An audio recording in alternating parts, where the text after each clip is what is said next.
you're just a Holiday Inn, what are you doing to generate extra revenue versus the Hampton Inn next door to you? Like nothing. Whatever one's newer and a little bit nicer, that's the one that's going to command the higher rate and people are going to stay at. At these bigger resorts, these lifestyle hotels, I'm going to do a rooftop brunch. I'm going to open up and do like a comedy show in my bar. I'm going to have the hot DJ come in. There's so many more opportunities to generate revenue on the amenity side that will drive your room rate, as opposed to these little transactional hotels that just aren't all that interesting. And to me, if you're going to invest in those commodity type hotels, you should probably invest in multifamily because you have guaranteed leases and there's a lot less risk. Like, it's not worth the headache, in my opinion, to operate a commodity hotel unless you're such a good operator that it doesn't suck the life out and time out of you. Jake, welcome to the show. Thanks. I'm happy to be here. Yeah, it's been great getting to know you over the last couple of years and enjoyed our breakfast this morning. I did too. All right. Jake is a master of hotels, so we're going to talk a lot about it today. But I thought a fun question to start would be, you're in the hotel industry. Last night you stayed at a really cool hotel in Dallas. When you walk into a hotel, how do you experience it? Like, what are the things that you start noticing? I know what I start noticing when I get there, but what does someone that owns a lot of hotels start looking for as soon as they walk in? Yeah, you're going to put me on the spot. We didn't say the name of the hotel. You can say it if you want. Yeah, so I stayed at the Virgin last night, and Dallas doesn't have a lot of really interesting boutique and lifestyle hotels. So I wanted to stay at the Virgin to try it out. But what I realized coming into that hotel yesterday and some other hotels we toured before we came to Dallas is that I give my team a really, really, really hard time. And we do a lot of things really well. Okay. So one of the things I noticed is just my check-in experience was, not as fun as I would have hoped it to be. It was way more transactional. It was very much like, okay, you're here to check in. And then they upsold me on an upgrade because my room wasn't ready. So that was like, I was kind of irritated about that. And, I also heard the front desk person talking to her boss on the phone, asking how much they should, hit me up for the upgrade. And then I went over to the bar to have some lunch, and the food was good. The space was cool. It wasn't that busy, but, the bartender and the team didn't feel that engaged. They were kind of distracted and doing other things. So from a service standpoint, you notice all of those things right off the bat. There was a Four Seasons hotel in Toronto that was, the iconic Four Seasons hotel. Four Seasons was founded in Toronto. And it was like this old kind of crappy building, but it was still amazing because it was a Four Seasons and the service was great. So service and the experience and how you're made to feel when you come into a hotel can cover up a lot of the design elements. Now, the design of the Virgin is great. It's really cool. It's a little kitschy. Everyone has their own taste. That was great. But like how you're made to feel is the most important thing. And it's the hardest thing to get right.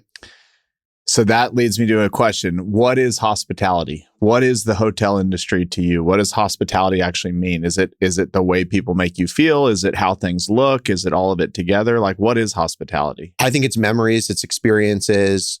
All of the best things that have happened in my life, most of them have happened at a hotel or while on vacation, even on business. Like, think about these major business events in your life. A lot of them involved a hotel. Maybe it was a big power breakfast. So it's really woven into the fabric of people's lives. But, we were recently touring this amazing new city where we're planning on making an investment. And there's some very limited service hotels. And we're in this really cool city with great bars and restaurants. And there are people in some of these hotels sitting at the bar of the Hampton Inn. And I'm like, do these people just not get it? Do they just not care? Do they not care about the quality of the hotel, the experience that they're getting? Are they immune to that? And maybe are we just totally different from them? So I'm not sure if it's my hospitality view is different from others, but that's what's most important to me because it's all of these memories and the things that I look back on and hotels that I want to take my kids to. That's what I think about. Can you make in today's world, it's hard to make everybody happy. It's hard to make everyone happy. It seems like the bar keeps moving and tastes change and culture changes and just things change. Like, how do you think about that? Is your goal to make everybody that walks in happy, or is there a certain target market that you focus on, or maybe you focus on all of them because you do different hotels? Like, how do you think about that? Because my buddies that run restaurants, I'll go on Google and like look at their reviews. And I'm like, man, I know how hard they work and how much time and energy, sweat and tears they put. And then you watch some jackass put like a 1-star review because maybe they had that one interaction with that grumpy waitress or waiter that day. And then they get hit with a 1-star review. You're kind of in that world. Taking a cue from fashion, you have to be focused with who you want to target. You know, Hermes, Chanel, Prada, they might not be for everyone. Maybe some people like Gap. Maybe some people like Old Navy. Maybe they like J. Crew. So I think hotels are the same thing. You got to focus in on who you're serving. I get in a debate with my dad all the time because he's like, I would never stay in a room like this. Well, of course, because you would never stay in a room like this. I'm not designing the hotel for you. I'm designing it maybe for someone 25 to 55. Yeah. But what we always try and do is if we make it great so that even someone outside of that target demographic could appreciate it. But that's where like the service component layers in. Because if it's just the design, if it's just the experience and you're missing the service and really the whole package, then your target market is so narrowed down. Yep. All right. We're going to get really into hotels, but we kind of jumped right in. Now let's take just one step back. You could have done anything you wanted and you chose to get into hotels. Why and how did you get into this business? Well, surviving COVID made me really think about like, whoa, this is the real deal. That. Yeah. I was always in the hotel business as a young kid. I worked with my dad. My dad was the hardest working guy you would ever meet. And he was at the time running 2 or 3 hotels, and I would go work there on the weekends. And maybe it was just like an opportunity to hang out with my dad because like we didn't really play sports and we didn't do all these activities together. So going to work in these hotels was something that I always grew up doing. But I always loved hotels. Like even as a little kid, staying at these hotels, thinking about the design, experiencing different hotels. And I also knew that I wanted to get into real estate. It was just always a passion of mine. You know, family, friends growing up were in real estate and I saw that. But I thought hotels were the way to combine a real operating business with the fundamentals of real estate. And it just happened. It was never a question in my mind that I wanted to do something else other than hospitality. I went to law school to become a lawyer with no intention of practicing law. And I just wanted to jump right into hospitality. And my path was trying to learn from others before I went out and did my own thing because I was always wanted to be an entrepreneur. I never wanted to work for like a big brand or even a big fund. I always wanted to do it on my own. And so as you sit today, how are the companies? You have 2 companies. How are they structured? And can you get a little bit of background about what each one does? Sure. So Wurzak Hotel Group is our operating company. It manages the majority of the hotels that we own. And then Dove Hill is our investment and development platform. So we raise money from high net worth investors, institutional investors. So Dove Hill finds the deals, puts them together. And then they also have a project management and a construction group within that executes on those deals. And during COVID, we started investing in other people's hotels that we didn't manage. There wasn't a management issue. So now Dove Hill has investments in, I think, 17 or 18 hotels. Oh, wow. And we only manage 10 of them. Okay, what does that look like if you just invest in them? Just passive LP because you know the business? Are you involved? What does that look like? Well, it was during COVID. So these were preferred equity investments for the most part. In one case, we bought a note. Okay. And that was something we never had done before. But a guy that runs a very big institutional fund that maybe is a little bit of a mentor of mine, kind of early on in COVID, walk through this strategy. And what clicked is we are in a moment of time that will probably never happen again. And I have all these relationships in hospitality. We have the ability to raise capital. Let's go do these structured equity transactions in deals that we can underwrite with not a lot of brain damage. We know the market, we know the hotel, and we can go in a preferred equity position and make a lot of money in a short amount of time. So we did that, but we invested in operators that we knew or had a relationship with that were good people on the ownership side. They had good management companies. They were just caught like everyone else in COVID with zero cash flow. Yeah. COVID sucked, especially for the hotel industry. So March 2020 comes. Like what kind of happens? Denial happens. So you really think that all this is just going to pass. And I have a group of about 8 hospitality CEOs that I speak with very regularly. During COVID, we were talking every single week. And I became obsessed with trying to figure out all these government programs that were being talked about and how we could get cash to stay afloat. The other thing that was happening is hotels were closing. I mean, hotels don't even have locks on their doors. So like literally, how do you close a hotel? There's no lock. And I remember being in an executive meeting saying, hey, like some of my friends are talking about shutting down hotels because it's the only way to reduce cost as much as possible. And I remember my dad and some others in the meeting were like, no way, we're not closing a hotel. We're not doing that. And within 3 weeks, we had closed 1 or 2 hotels because that was the way to minimize and reduce cost. It was something that now looking back on it looks like a fog. I remember writing investor letters and I put like a big picture of Muhammad Ali like knocking some guy out and being like, hey, we got punched in the face, but we're coming back. And we did come back. We didn't lose any hotels during COVID. We raised capital in our own deals. We put preferred equity out in other deals, but we had to like structure our own preferred equity in our own deals. Yeah. And that was interesting. And, the toughest part about COVID is having everything you worked for, let's just say maybe 18, 19, all those deal returns like literally just evaporated. Yeah. So in some cases you had to put more equity in deals. And in some cases you just didn't have cash flow for 2 or 3 years. We just started distributing on certain assets. So when you're looking at IRRs and those sorts of things, they're going to look terrible. But I think that we are so much stronger, and everyone in the hospitality industry who survived and thrived is going to be so much stronger. And anything we're facing now, like, okay, rising interest rates, sure, that's scary. It's not COVID. Yeah. We're not closing hotels because of rising interest rates. And I've also had a new appreciation for like negotiating with lenders. And everyone likes to think that as the equity, it's always your problem. It's your money. Well, you know what, Mr. Lender? We're in this deal together and we're partners. Sure, you might be debt and you're lower down in the capital stack or higher up in the capital stack, but we're in this together and we got to come up with a solution that works because you don't want my hotel. I don't want to give you my hotel. And if we have a little bit of time, we can get through this. And it gave me a new appreciation for standing your ground, being less accommodating. Also from an investor standpoint, we had investors calling us. We had every single opinion in the book. And you really had to be humble, be respectful, but they're paying me to make the decision. So I needed to be confident in the decisions that we were making and not waver. So it was a good lesson in leadership as well.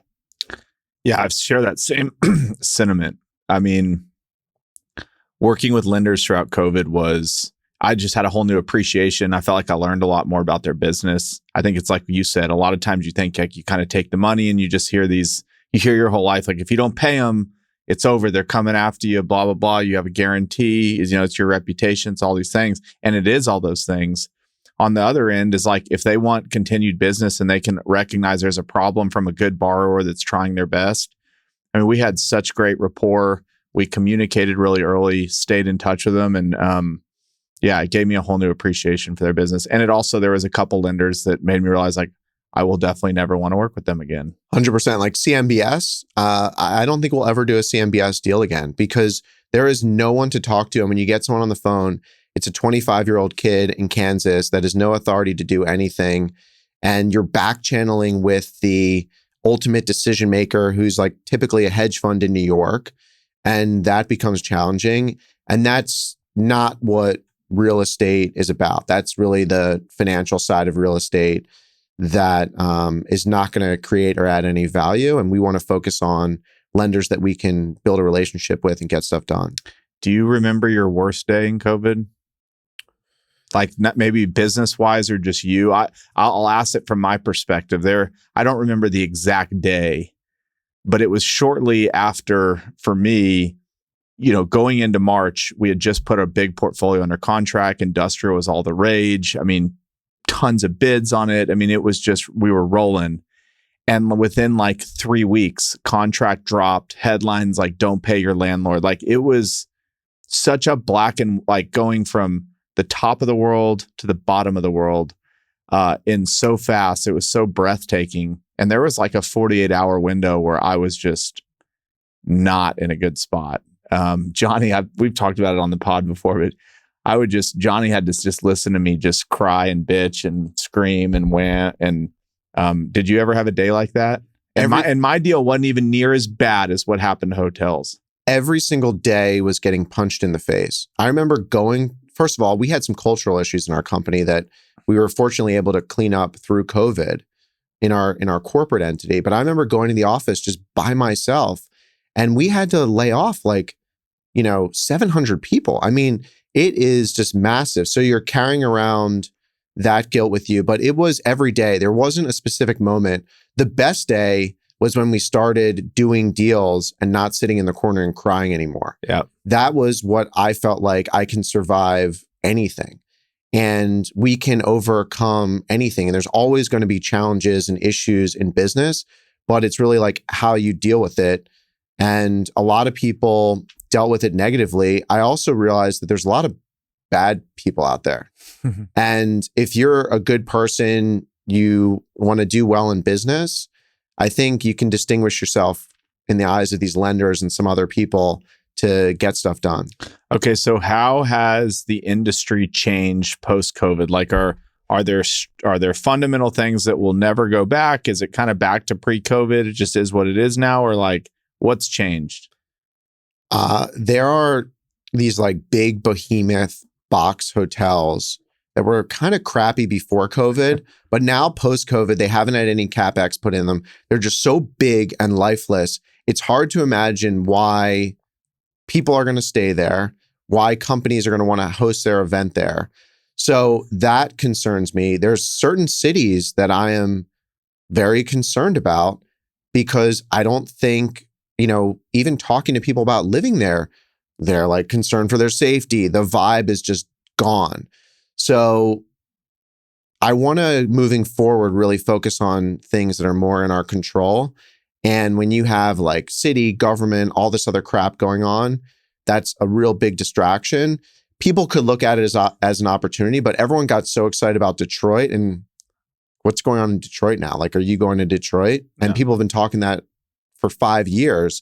So some of these cities might not come back to where they were. And we have hotels in our portfolio that are still not back to pre-COVID levels. I think eventually over time they get there because revenue, like we're still missing a huge amount of business. One hotel, government isn't even traveling. So you're still having to do a COVID test if you have a government event. Like a government event would be like Lockheed Martin and Rolls-Royce. It's not just a bunch of army people. And that just seems so backwards to me. There are less business travelers, maybe because more people are on Zoom. Now, on the flip side to that, we're seeing a lot more corporate retreats. But if you want to be inspired and have a corporate retreat somewhere, you're not going to this big, bland, boxy hotel with nothing, with these ballrooms and no windows and no fresh air. So the hotels that are going to win out, I think, are really going to be the ones that are differentiated in lifestyle. The commodity hotels on the smaller end are going to be fine because they almost double like workforce housing. Is there any, to maybe just answer the question, is there anything to do with those big boxy bland hotels? Like, do you turn them into a better hotel or do you just ditch that and change product type altogether? Some of them you can turn into the better hotel. Like I think if you ask Marriott, they would say we are the best renovator of crappy Sheraton hotels. We've taken 2 Sheraton hotels that were the worst in the market in their entire portfolio and made them some of the best hotels in their portfolio.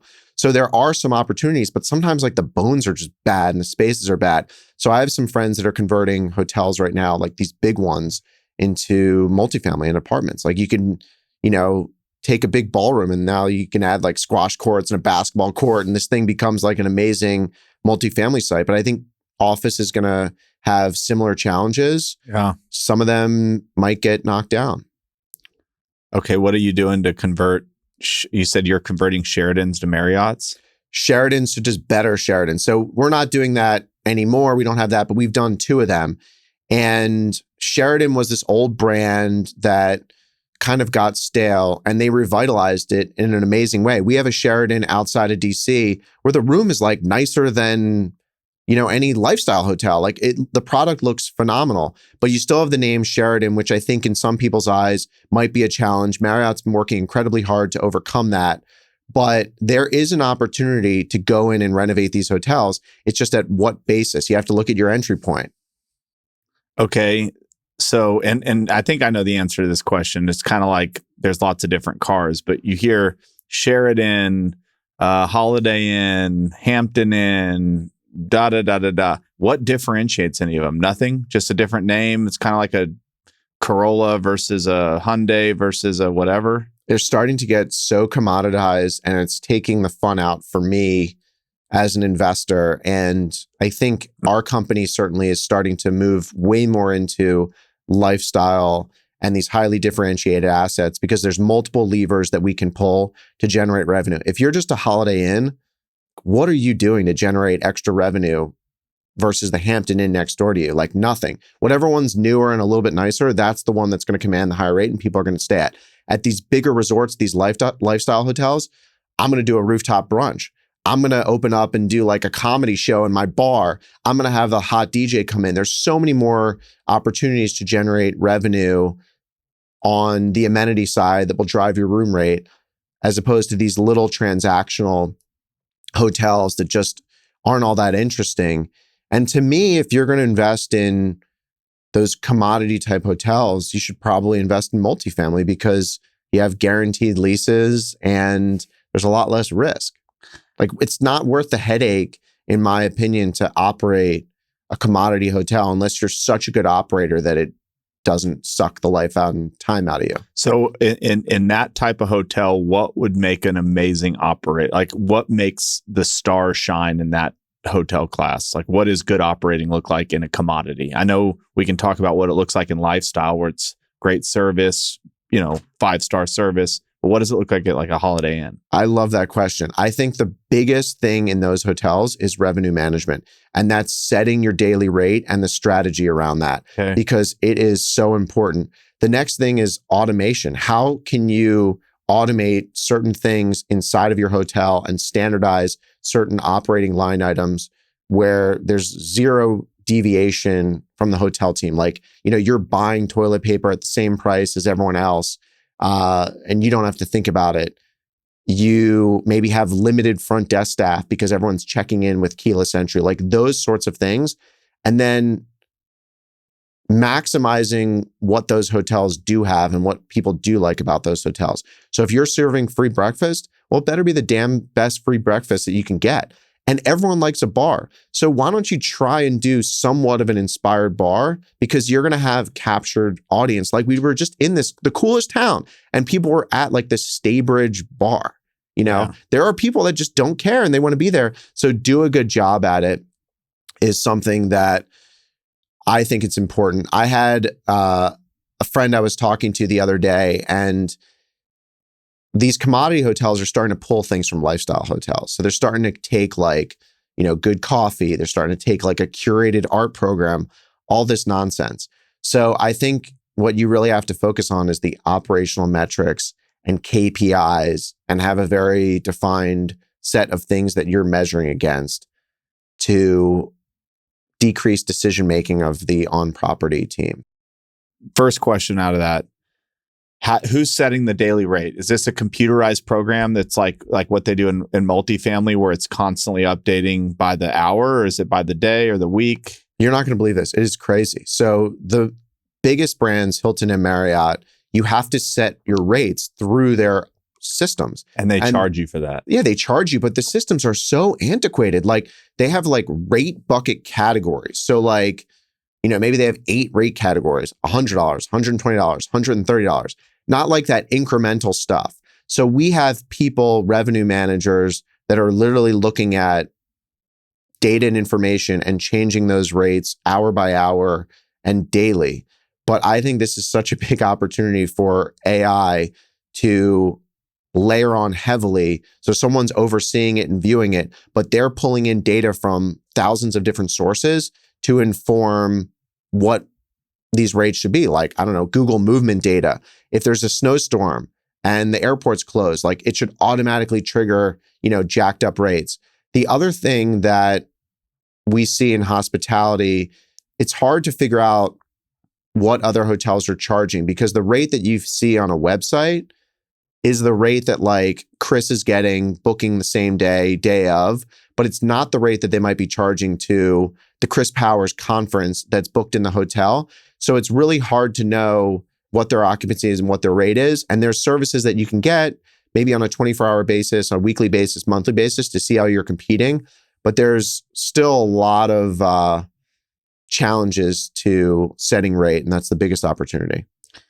That's crazy to me because you said that Hilton uses, I know the multifamily, I can't remember what it's called. It's called something star or something, but it changes them by the minute. You said KPIs. I know what's RevPAR? Revenue per available room. Isn't that like the KPI? This is the big metric. So it's not just revenue per available room, but you want to look at what your revenue per available room is compared to your other hotels that you're competing against. And revenue per available room is made up of your rate and your occupancy. You just multiply the two and you get RevPAR. Yeah. The index is how you compete against the others. So 100% is you're getting your fair share of the business. 120%, you're getting like 20% more than the business. So you want to be above 100%. If you're not above 100%, you got to try and figure out why. And that comes back to like good old sales and revenue management technology. But that's the measure that I look at every month to figure out if my team is doing what they're supposed to be doing or if we have a problem. Is there anything else you look at? Like obviously that tells a story of what's going on. Then you dive deeper into if there is an issue, but what other KPIs, especially at these more commoditized hotels, would they be looking at? Yeah. So that's just revenue. So you want to look at your GOP. You want to look at how your GOP is comparing to prior years. And you also want to look at something called flow through. Okay. So if you had a budget and let's just say your payroll is expected to be $100,000 and maybe that's based on $200,000 of revenue. Well, let's just say the market went crazy and your revenue jumped up to $300,000. What flow through is how much of that extra $100,000 of revenue are you bringing down to the bottom line as profit? So in order to get that $100,000, which was just in rate, did you hire a bunch more housekeepers or something and then you're not flowing anything, or are you flowing everything? So that's a really key metric. The other one is labor efficiency and booking. Like how big is your sales team relative to the amount of revenue that they're generating and how does that compare to a hotel? Another thing we look at is net operating income per key. So some amazing hotels in South Beach generate $80,000 of net operating income per key. We have some hotels that are doing $20,000 of net operating income per key. It's like, okay, well, why aren't I as profitable? It's probably because your revenue is not big, but it's also because maybe you're missing opportunities on ancillary revenue items that you're not executing on, like resort fees. The president just came out and said he wants to get rid of resort fees. That hotels are charging $90 a night and he's got to get rid of it. I mean, that's what we're focusing on right now. And I can tell you that the two hotels I stayed at the past 2 nights, I paid resort fees, and it's just, I got a couple bottles of water, and it is what it is. It's the cost of the hotel room, and it's not that big of a deal. There's much bigger fish to fry. There's much bigger fish to fry right now. But labor is the most expensive thing in a hotel, so we look very much at labor efficiency. And the interesting thing right now in hospitality is housekeepers are hard to come by. We have immigration issues. These were low-paying jobs. Now they're actually pretty high-paying jobs. But most hotels today are using what's called contract labor. And this is the dirty secret in the hospitality business because you're paying a company to give you employees.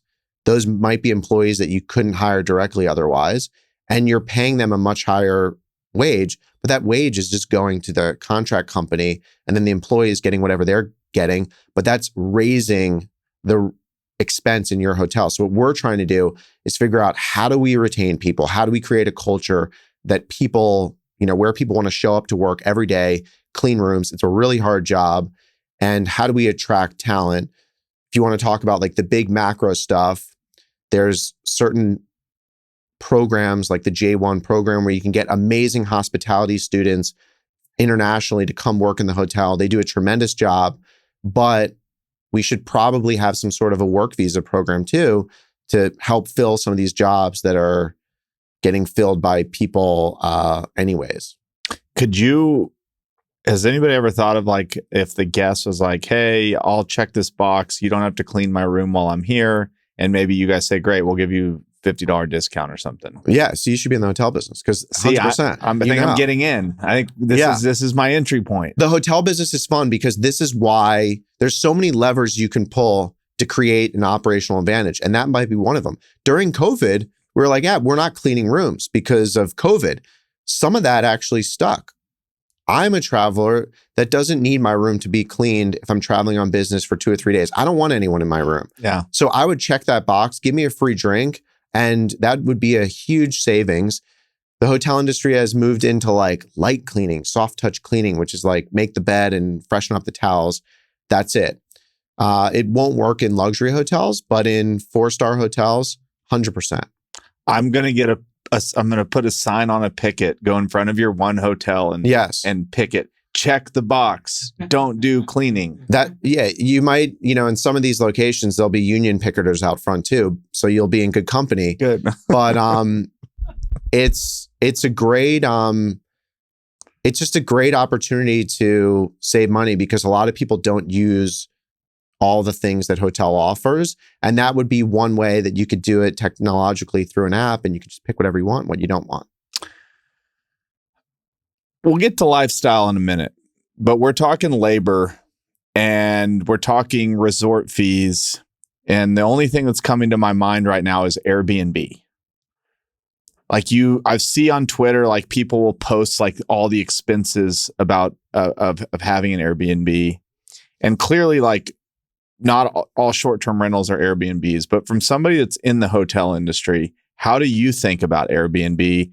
And are some of these just never going to be profitable? And it's like the industry's getting away from some people and they're going to have to specialize into something that looks more like a hotel than an Airbnb.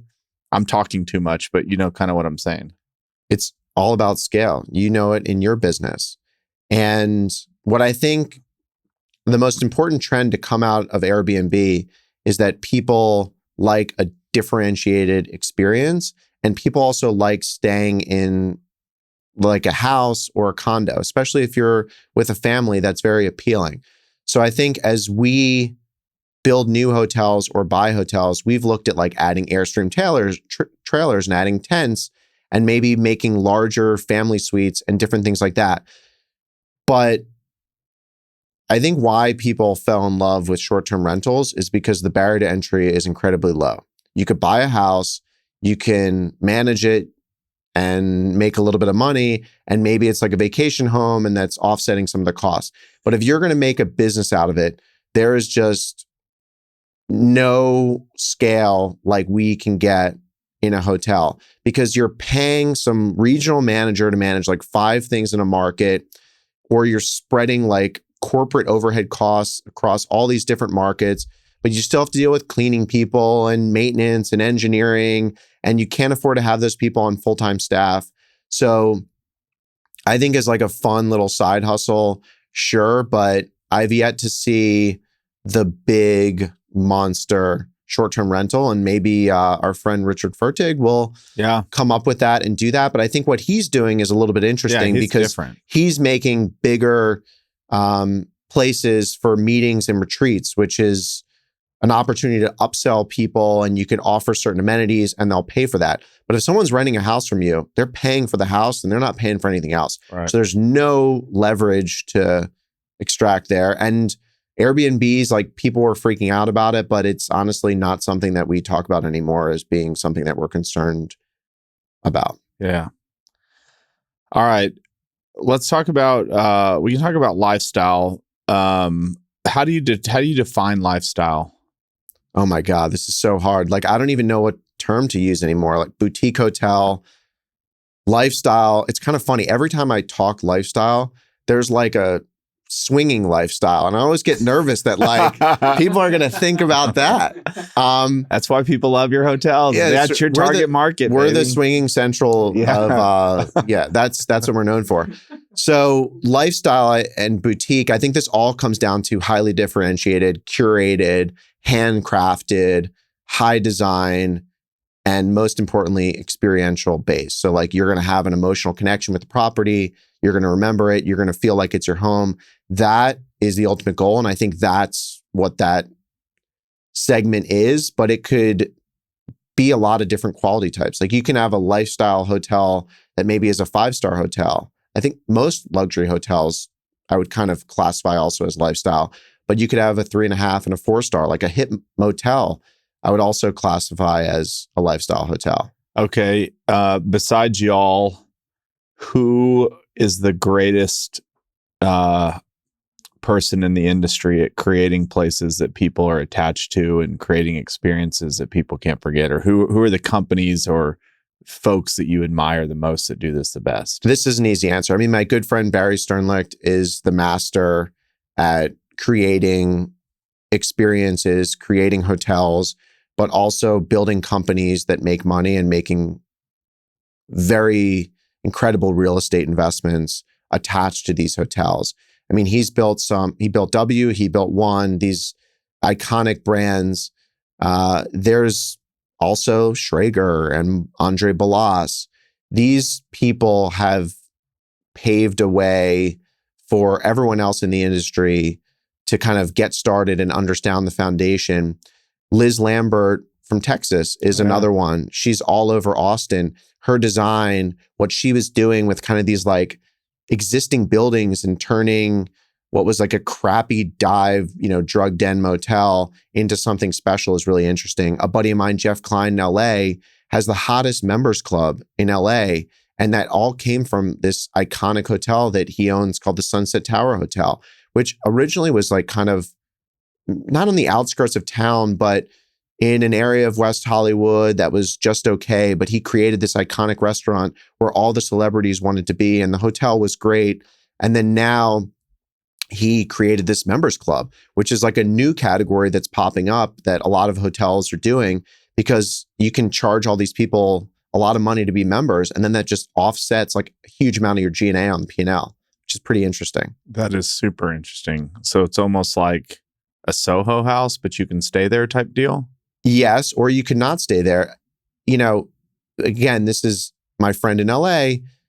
He wanted to create a new Soho house because he once saw his dentist at Soho House, and that wasn't cool. So Soho House became this massive public company. There's a lot of members.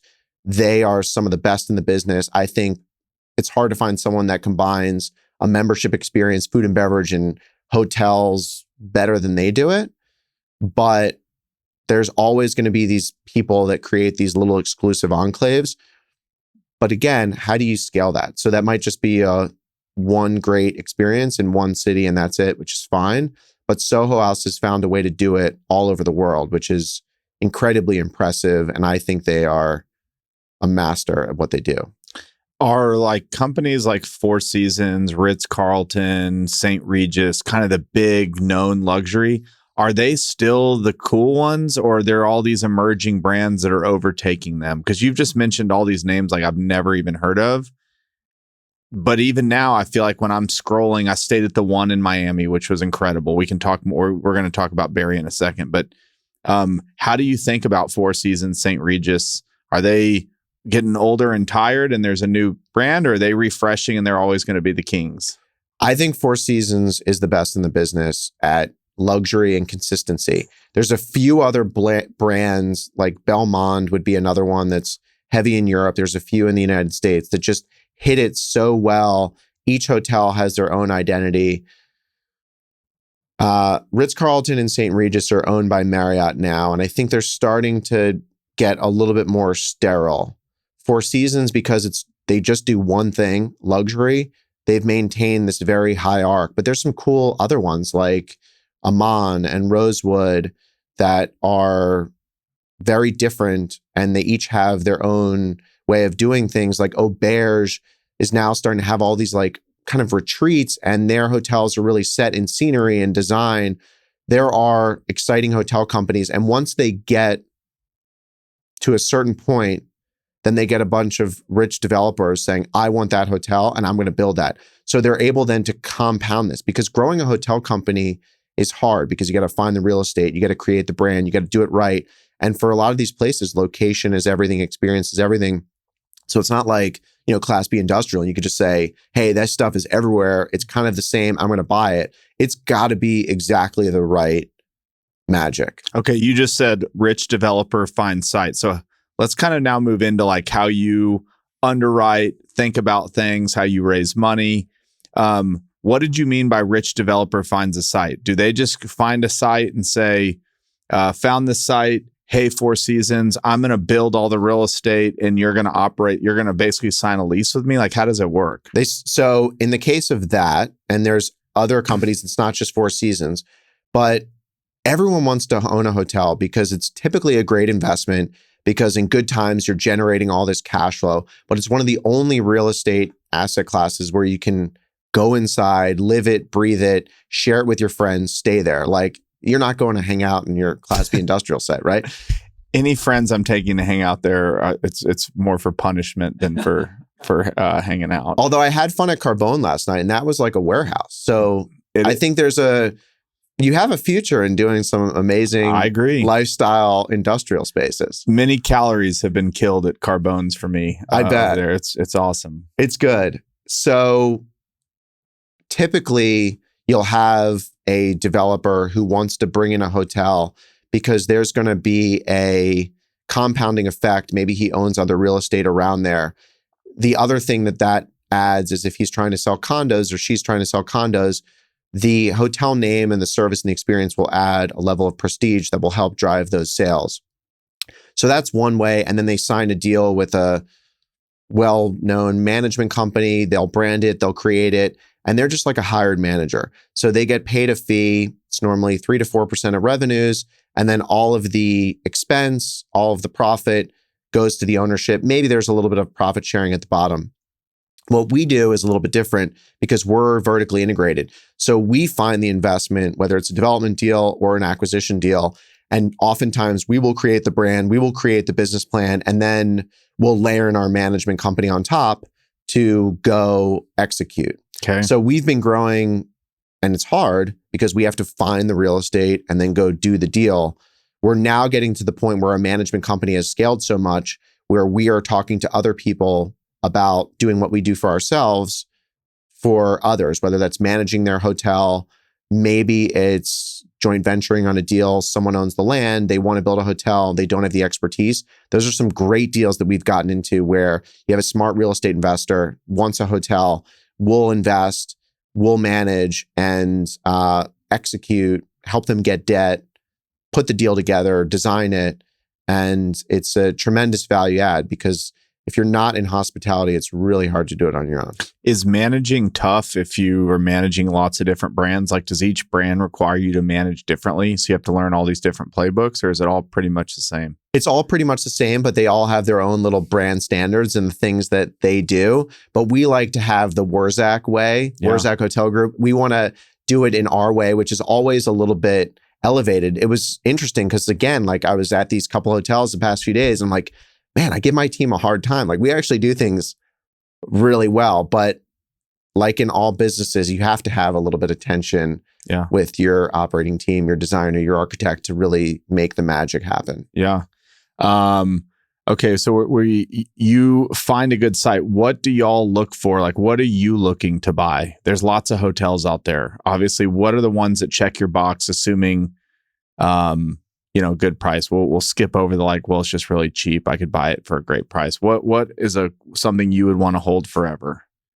So that's like a totally different category. We have really 3 strategies right now. Let's talk Basically, it's discounted purchase price, value add execution. We're going in and buying an asset that currently exists, that we're getting at a good price, that we think we can significantly improve revenues by upgrading the management, doing a value add renovation, repositioning some area of the hotel to create value. Might be adding a bar by the pool. It might be redesigning the lobby so it doesn't look like, something out of a 90s furniture catalog. And that's one strategy. The second strategy is these lifestyle and boutique hotels. And that's really converting an existing building or an existing hotel into something that's highly differentiated, that's going to outperform the market because everyone wants to be there, that has a big food and beverage component tied to it, that is very design forward. It's either independent, like it's not affiliated with Hilton or Marriott, or maybe it's a soft brand, but it's not a Marriott, Westin, DoubleTree, Hilton, something like that. And then the third strategy is structured equity. So right now, capital is very much available. Debt is a challenge. We can come in, provide gap equity, add strategic value as a partner, don't need to take control. We know the asset, we know the market. We're coming in, we're deploying capital in a very specific way where we're getting a preferred return before the common. And it actually, in some cases, enables the common to get an outsized return because our return might be capped. So that is 3. The fourth is compact full service development. Okay. Building these big master resorts take a lot of time, a lot of money. There's a lot of risk. By the time you get done with one of them, you could have missed the market. There could have been a lot of things that happened during that time. So compact development is something we like because you can build a hotel within 2 years. It doesn't have these big, massive ballroom spaces where you're worried, like, am I going to fill this? There's a great bar. There's a great rooftop bar. The room sizes are great. And it's like right woven into the neighborhood. So from a development standpoint, that's where we're focusing on. In the next 3 years, though, I want to buy a never sell asset, which is this iconic asset that could never be reproduced, could never be built again. Might be because construction costs are too crazy. The location is just never going to come up again, but it's always going to be a hotel that you can just add a little bit to, add a little bit to, add a little bit to, and constantly drive value for a generation or multiple generations. What's a soft brand? A soft brand is when you want to leverage the power of a Hilton or a Marriott, but you want to have your own identity. So we have a soft brand in Fort Lauderdale called the Dalmar. We created the brand, we created the logo, we created the soaps and the scents and everything about the design. And we picked the mattress and the sheets and all the fun stuff, but it's tied into Marriott. So we get this power of this big distribution system. We're looking at a deal right now in the Southeast and we want to do it independent. We don't want a brand. And the beauty to that is we think the market's strong enough where we don't need that extra fuel, but you can always add a brand in later. So if we think we maybe want to get a little bit extra and a brand wants to participate, we can always add that. But you can't take a brand away once you start with it. It's really hard. You got to pay, liquidated damages and get in a whole fight. So you can always add it. It's really hard to get rid of it. And to get in with these brands, do you have to prove that you've run a hotel before? Like if I were to call Hilton, I've been in real estate for a long time, never run a hotel. And said, hey, I want to buy this in Hilton. I want you to manage it. What would they tell me? Oh, they'd say, Chris, you're our new best friend. Oh, really? Yeah. So if you're going to let Hilton manage it all day long, they're going to help you do that. If you said, hey, we've got like this industrial management team, they're world-class, we're going to have them manage the hotel, they'd be like, whoa. We need to understand your company a little bit more. There's probably no way we're going to allow you to manage it. You can franchise it and you can either hire us to manage it or you can call your buddy Jake and have him manage the hotel for you. So we are now getting inbounds from other owners, developers to either participate on the deal on the equity side and manage or just manage third party, which is great. Okay. Speaking of management, you said one of the ways you add value is upgrading management. And I'm going through my notes and I'm seeing like upgrading uniforms, upgrading how they greet you when they're there. So let's kind of talk about training and what upgrading management looks like. So we just bought a hotel. This is like the hardest part of the industry. It's hard. We just bought a hotel and it was owned by a group that owns a couple other hotels, but they don't have the best reputation and their company culture is not that strong and they're just going through the motions. So for example, we're walking through the hotel, we're meeting the staff seems great, they seem engaged. And then we see this massive pile of checks like leaving the accounting office. What's that? That, by the way, that was us 5 years ago. oh, we send all the checks every week to the home office here. They sign them, they send them back, then we mail them out. Like, just doesn't make any sense, wastes a whole bunch of time. We go into the employee cafeteria. Oh, we charge all of our employees, $3.90 for lunch every day. Who's making money on $3.90? Like, that just shows you right there that you can win all of these employees over by paying them a fair wage, but giving them free lunch. Like, we get free lunch at all of our hotels, free meals. Crappy healthcare, that's an easy thing. That's just from the employee side. But then going in, looking at the menus, like, we were touring and this. Do you do this, or do you have a team that does this? I have a team that does it, but I get involved. You roll your sleeves up. I roll my sleeves up, but I also have a team that gets in the weeds. But every now and then I need to get in the weeds. Okay. So, for example, in this one hotel, we were walking through, they were doing a banquet. They were serving like a McDonald's lunch. And it's just not how we would ever do things. There's certain vendors you work with. There's certain presentation. This company was stuck in the 90s, like these old big like silver things where people like scoop out a big hunk of mashed potatoes and plop it on their plate. Like, no one wants to eat like that anymore. Like, everyone wants to eat in like a, charcuterie board and great salads and like how the normal world works. These hotels are stuck in the 90s. So changing that, going to the bar and adding a cool cocktail menu, like listening to the music, looking at the lights.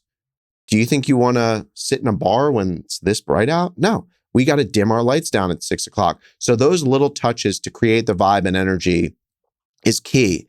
And then it's, in some of our heavy lifestyle hotels, I'm going in for dinner, I'm going in for drinks. And my wife hates it, but I have my phone like right here next to my leg. Everything I'm seeing, I have a notes that I'm just. Yep. And the chefs always come out. And every time, most of the times, it's like, oh, chef, it was phenomenal. The food was great. I like this. I want to do this. Why are the uniforms a little off? Like, we need to fix that. The cocktails were great. Recently I went, the chef's like, how is everything? I'm like, you know what, chef? I wouldn't be doing you a service. I wouldn't be doing myself a service. Tonight was not your night. You let me down. It wasn't a good job. Okay. My wife almost slid under the table.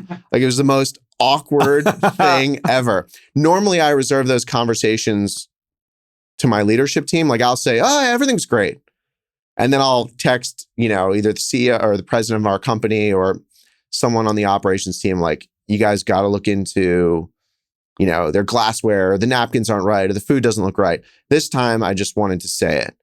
And it's important to have that personal touch, because a lot of these management companies are getting so big.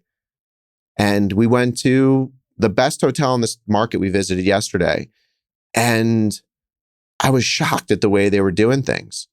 And I think they've gotten so big that they've lost this personal touch, and they've lost the spirit of that personal touch ingrained in the culture of their company. Like, for example, we walked in, there was a coffee shop right next to the restaurant, and it was 7 o'clock at night, and the little pastry case was filled with like croissants from the day earlier. So I'm looking, I'm like, God, that's going to be terrible, because tomorrow when I go down for breakfast, they're going to give me this day-old croissant that's just been sitting there. Like, that's just a lack of care and attention. See, this is the fun of hospitality. Yeah. I mean, you're getting into the weeds. It's into the weeds. Like, I would ask you, who cares what the chef's uniform looks like? Why does that even matter? There's an old school charm to hospitality, and people care about the presentation. They care about the look. They care about the service. And in some of our hotels, we have, an amazing rooftop bar, and we let the bartenders kind of wear their own thing. We don't want them in a uniform. We don't want them in like a polo shirt with like the name of the thing. Like, that's not cool. Like, these guys have like sleeves and tattoos, and like, we want that all to come out in that personality. But we still have guardrails and a framework of what we want as a brand, as a company, and we put people in there. In some instances, like for certain uniforms, it's this and you can't deviate. So it really depends on the place. Okay. But it makes a difference. You do lots of surveys, I'm sure, with customers that are leaving. What are the things people mostly bitch about, and what are the things that most people really love? It's tough, okay? Imagine if you had a TripAdvisor for all of your industrial tenants, and they could go on there and complain, rave, whatever they want to do about your spaces and your deals. Yeah. And your investors go look at that. Yeah. So every once in a while, we'll get a call and be like, wow, the scores are just so great at the Del Mar or the Hilton. What are you guys doing? Every once in a while, we'll get a call.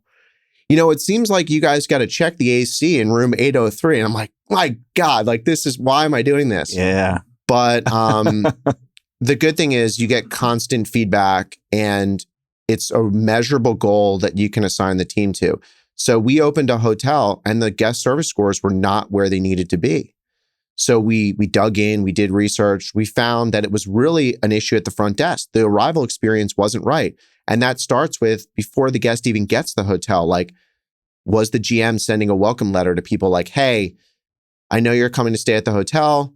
We have the pool party open this weekend. The rooftop bar opens Thursday. We have a great DJ. There's this new gallery in town that you should check out. Like that would make you excited to stay there versus when someone comes to the front desk and like, hey, are you here to check in? Like that's the worst thing. Yeah. Yeah. And that experience. So you can really measure that, but you have to then have the stomach and the execution capacity to go change things when they're wrong. The good thing is you get tremendous amount of positive reviews and we highlight those and we really do that with the staff.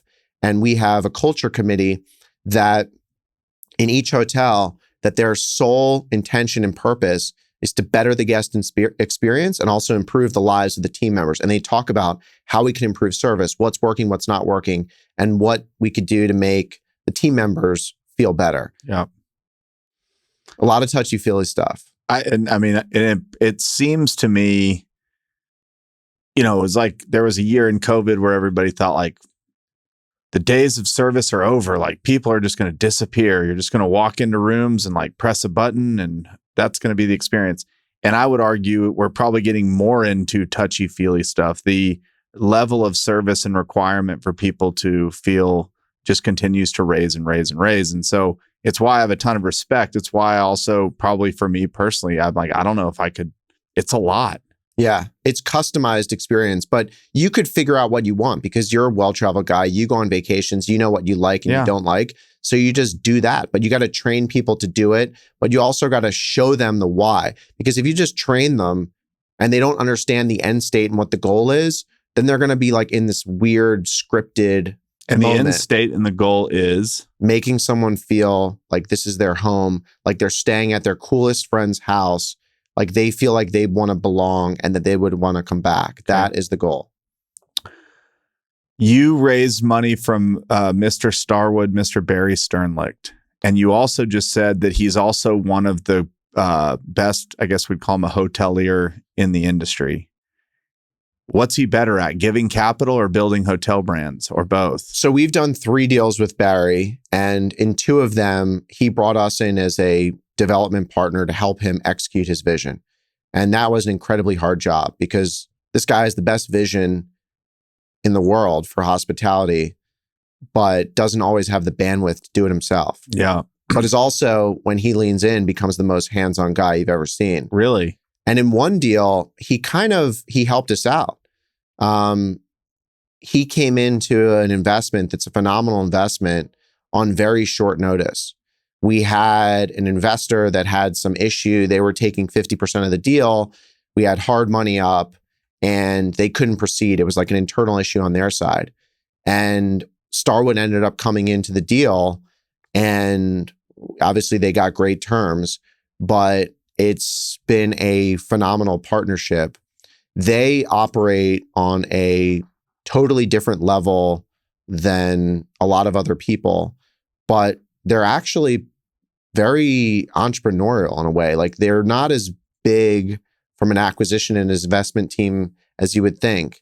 And we've learned a lot from them, just like they've learned from us. But one of the big things I've learned from Barry, particularly on the execution side, is you got to trust your instincts. You have to be involved, but you also got to hire some great, talented people to do it when you're not there.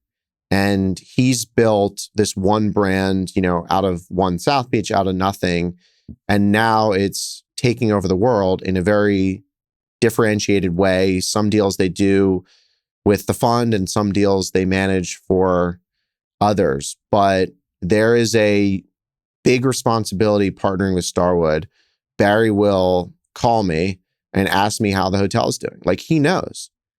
His team aggregates all this data and he wants to know how his investment's doing. He is not a passive investor. When you're around this guy, he is always working, always thinking, and he is very curious, very personable.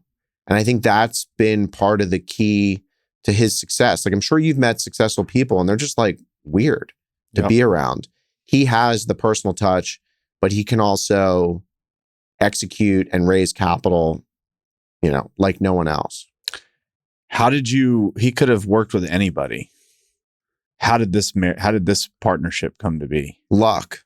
Okay. So I was at a hotel in California with my family, and I was talking to the concierge. We knew this hotel. We were talking to them about this new restaurant that I'd been to, and I was yapping away. And all of a sudden, Barry like checks in, and I kind of see him at the corner of my eye. I'm like, oh shit. Like, this is Michael Jordan, okay? This is Michael Jordan for me. And he overheard me having this conversation. He travels like with the chief of staff a lot of times. So you started raising your voice a little, like... Okay, I'm going to be honest. I started raising my voice a little bit. He heard what I was saying. He knew I was kind of talking about hotels. And he had this guy come up to me. He's like, who are you? I was like, and I'm like, oh, I'm sure you want to know, because I saw Barry lurking behind him. And we said hello. We talked for 3 minutes. The next day, I happened to go out by the pool to read or do some work around 3 o'clock. And it was this weird time at the pool where there was like only like 4 lounge chairs in the sun. And I took one of them, and then Barry comes strolling out and he has to sit right next to me. So I'm like, here we go. Let's do it. So we have a great conversation. Barry he was living in Miami. I was living in Florida as well. So I'm like, all right, we're staying in touch. This is awesome. And then we kept talking, and it eventually evolved into conversations where he's like, hey, why don't you do kind of what you're doing for your business for me? And let's try it out and see what works. And forever grateful for him giving the opportunity, but more so grateful for, his friendship, because that's the most that I'm going to take away. It's not just the deal. It's, the mentorship, the friendship that will carry on.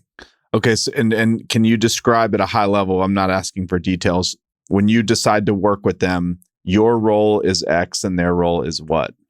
So on the 2 deals that we did that were very similar, we were basically like a sliver equity partner. Okay.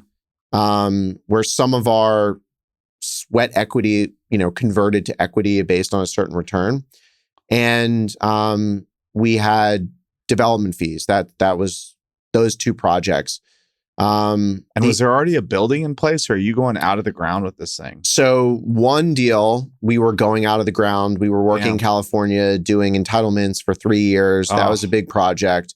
And then COVID hit, that was challenging. Yeah. The other deal, they bought this incredible hotel in West Hollywood, which would soon become the One West Hollywood. Yeah. It lacked any soul, terrible design, brand new, beautiful building in the best location in essentially LA, and came in and executed the conversion to One on a very tight budget. And it was a lot of fun, a lot of travel, and the product turned out amazing. And now the hotel is ripping and doing incredibly well. And then the third deal, we are joint venture partners together. I've been to the one in Miami, so I'll just give you, I've been there twice. And I guess the things I remember are pulling in's pretty cool, especially in Miami, because there's all these, crazy folks and cars, and it's just like a scene, just like getting out of ballet. Yeah. Then you walk in, I recall there's a lot of lounge seats to your left, and a lot of people like during the day are out there working, but I don't even know if they're staying at the hotel. Like, there's just people, like, it was a work kind of Then you get these keys that are like little wooden circles that I'll never forget. That's the thing that weirdly I like. You just tap that thing everywhere you go. Rooms were awesome. There was like a divider in the middle of the room that like separated this little living room, but the divider was like the size of the bed. So you could just put stuff on it while you're laying in bed, which I thought was huge. Huge shower. You can walk in the shower. I won't say anything X-rated. And the people were amazing. Went to the rooftop, like it was like sushi and a cool vibe. And it was on like a Tuesday night and it was bumping. People are getting bottles and they have cabanas. On like Tuesday, Wednesday, we were there for a work deal.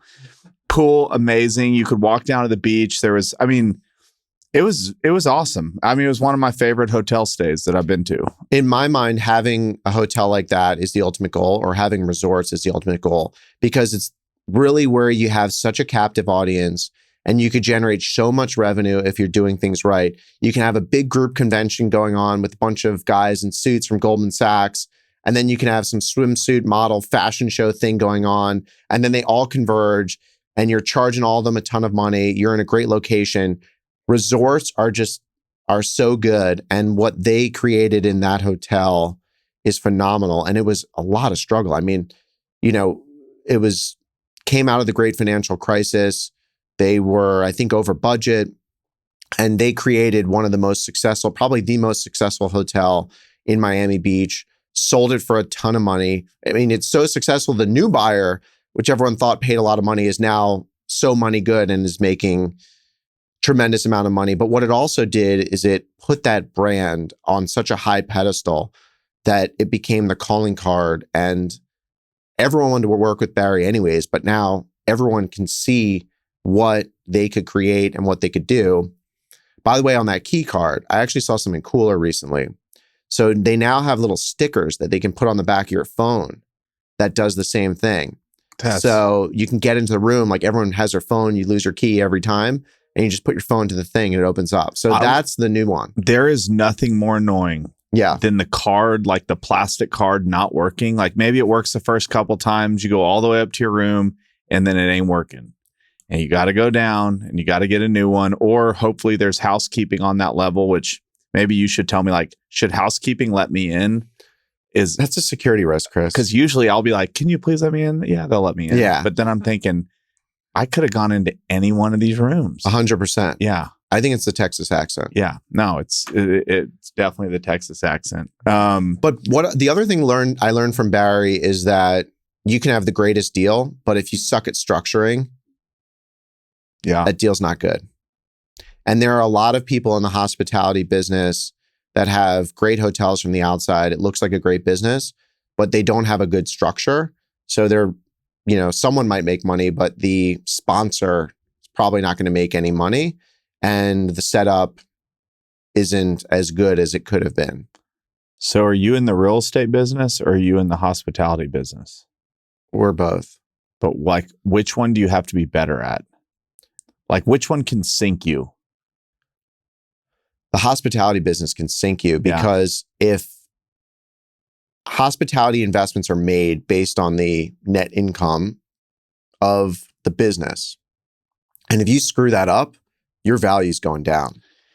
Okay, so you have the operating business that's making money from the bar and the upsells in the room, and if you offer dry cleaning and all the stuff. Are y'all also owning the restaurants in these high lifestyles? Or are you now partnering with restaurant operators? Like, how do you think about that? When I walk into these, I sometimes don't know who owns this thing. Well, that's a good one. So we operate all of our food and beverage today. Mm-hmm. That's one of our skills. We excel in that. But we also want people to think that we don't operate it, that it's someone else, because people have a stigma about going into a hotel restaurant, particularly if you have to walk through a lobby or there's a challenge to get there. However, we are definitely open to working with a killer in a certain market and structuring a deal. A lot of deals were management contracts or leases, but there's a lot of misalignment there. What some of the smarter brands are doing now is they either form a joint venture or they do it in a consulting agreement where you consult with a great local chef and restaurateur, and he creates the menu and the service standards and a lot of the culture and the uniforms and all the hard stuff. But the staff all works for you, so you can flex that P&L as you need, but the essence still really feels very independent from the hotel. And that's been a very successful model, particularly in restaurants that make a lot of money, because then that'll come to the hotel owner, which put up all the cost. What's the greatest hotel in the world? Oh, wow. I like the Hotel Bel Air for a luxury experience in the United States, in California. I think it's phenomenal. It's a piece of real estate that could never be recreated ever again. And then I really love this hotel that was owned by a friend of mine that passed recently, an icon in the hotel industry, called Brush Creek Ranch. And it's basically, you did? Yeah. Oh man, Wyoming. How cool is that? Unbelievable. So that is basically, was Bruce White's personal playground. Yeah. Recently, what happened? A month ago, he was sick. He was young. Yeah. I mean, he wasn't like old. No. Man, I'm sorry. And he was an icon, but that to me is like end goal. You have your ranch and you have this great dude ranch that you've created for others to experience. But then the great thing that happened to his benefit during COVID, they started making a ton of money. It used to be a loss leader. It used to be a passion project. So that to me is definitely a favorite hotel. And then there's so many smaller hotels that just do things really well. One thing that I'm starting to appreciate a lot more than I ever have is scale. So size to me is starting to be a turnoff. I think size in a resort, because it's spread out and there's a lot of amenities, that's fine. But these big city hotels, I'm less interested in. I'm more interested in the ones that are small, that feel like you have this living room or this private club environment. That's where the biggest opportunity is. You ever stayed at Blackberry Farms? Haven't stayed there. I haven't either, but I've heard it's like the sister to Brush Creek Ranch. It is just, way more probably elevated and polished, but they have dialed in hospitality, from what I've heard, to the next level. So much so where they're selling people the Kool-Aid. You can buy a Blackberry Farm ranch, like a house. They even sell Blackberry Farm dogs now. Kind of interesting. But like the design aesthetic there, this residential feeling, and probably how they make each guest feel is why it's so successful. And the great thing about those assets is you don't need to renovate them every 7 years and come up with something new. Yeah. You just got to do one little thing different every single time and keep improving and compounding on that. So that's the fun stuff. But I think you got to have a mix of those, and you got to have a mix of our deals that we buy at a discount that are just value add, that are just fucking smart and make a lot of money. Yeah. And we layer those in. Too many people, I think, get focused on oh, I'm only the cool guy. I'm only going to do these cool hotels.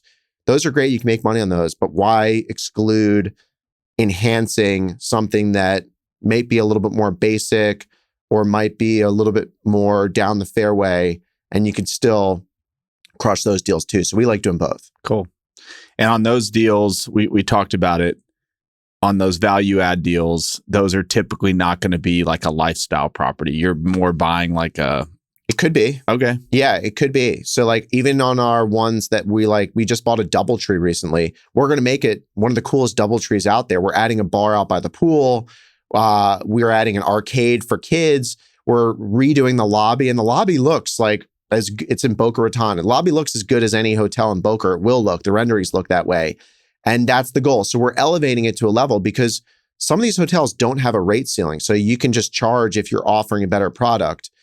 And investors love those deals too, because they are, so easy to explain. Yeah. Because you just walk in the hotel and it's like, everyone can see that it sucks now, and you could show them what it's going to be.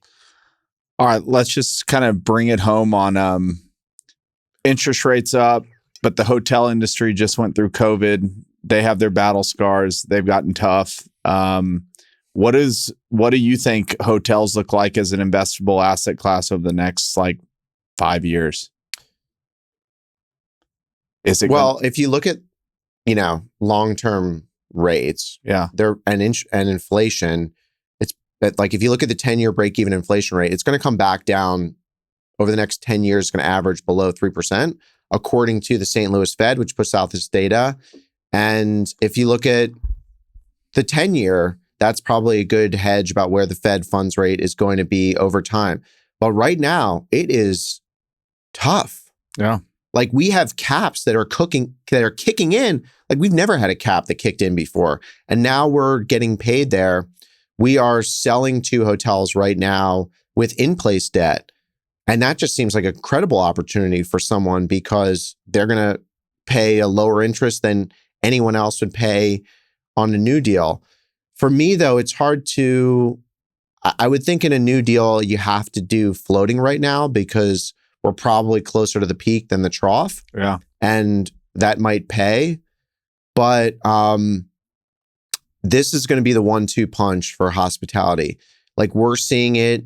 We have 1 or 2 hotels right now where it's like literally some of our cash flow just almost all the way evaporated because we're paying double or triple interest based on how quickly rates have risen. Barry has been very outspoken about this. And, we're going to have to go have conversations with banks again. And the conversation is very different because no one underwrote this and no one expected this to happen this quickly. And this is where some compromises, I think, are going to happen because it's not something that the real estate investor, the operator is doing wrong. I also don't know that it's a long-term thing. But there's a lot of conversation on Twitter about like everyone is the smartest guy in the world on Twitter. And I've been calling this since 2015. Everyone's been calling it. Everyone knows. And by the way, everyone has plenty of capital ready to deploy. Mm-hmm. Like everyone is ready to do that apparently, which I find interesting. But this whole pencils down mentality, I think as real estate investors and operators, we need to find ways to make money and find deals in all markets. Like you look at like Sam Zell came out of an interest rate environment that was like 17, 16%. I mean, he was able to figure it out. You and I should be able to figure out in our specialty, in our vertical, how to do successful deals during this time. And maybe that means you structure it a little bit differently. You're a little bit slower. You buy it at a bigger discount. But I don't think it just means you sit around and do nothing and wait for a fund to start acting. I think we got to be the first mover and let the funds follow, like the institutions follow. I agree. Is there anything as you look out on the horizon, maybe it's technology, maybe it's just new products. Is there any new revenue streams or ways to cut costs that are glaringly obvious or that are coming as AI? Or is there anything that's going to make running a hotel business, more profitable that's not currently in play? I think AI will help revenue management. The other thing, I think remote work is also going to help hospitality because payroll is our biggest expense.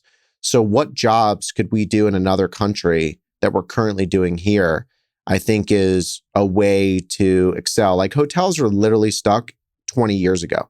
So like new technology in hotels was available everywhere else, 5-10 years ago. It's just deploying them. So that's an opportunity that I would see. And the biggest opportunity I see in this environment is to raise money. And we are raising a new fund. We're going to start raising in probably a month or 2 to get ready so that you are ready for the deals and the opportunities that might come and you're not having to raise capital, also trying to source deals. Right. All right, my man. This was fun. Yeah. Congrats on... You're super impressive, by the way. I had the opportunity to walk through your whole office and I am blown away by the level at which you're operating on, how you think of the world, personally, professionally. I appreciate it. Glad to count you as a good friend now. I same thing. It's been a joy to get to know you. I look forward to seeing your digs whenever I get out to Florida. You're going to come. But thank you for coming to mine and for what you saw. Appreciate you. Thanks, Jake. Thanks. Hey, everyone. It's Jake here. Thanks again for joining me on this conversation. Be sure to subscribe on Apple Podcasts, Spotify, or YouTube. Lastly, don't forget to follow me on Twitter at @JWurzak. I'll see you in the next episode. Jake Wurzak is the founder and CEO of Dove Hill Capital Management. All opinions expressed by Jake and his guests are solely their own and do not reflect the opinions of Dove Hill Capital Management. This podcast is for informational purposes only and does not reflect or represent real estate, financial, or investment advice.